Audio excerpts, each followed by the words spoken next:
In this exercise, we need to create a sequence on track V1 and A1 that includes the following clips in the order 60 47 37.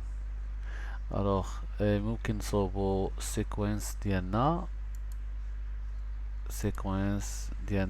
new sequence.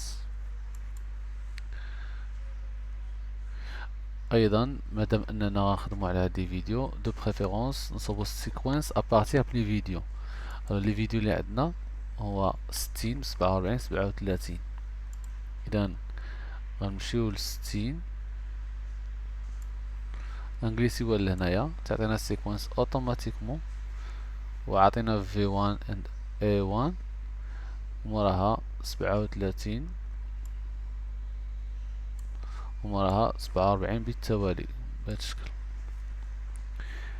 اذا هذا هو المطلوب هاد الاكزرسايز.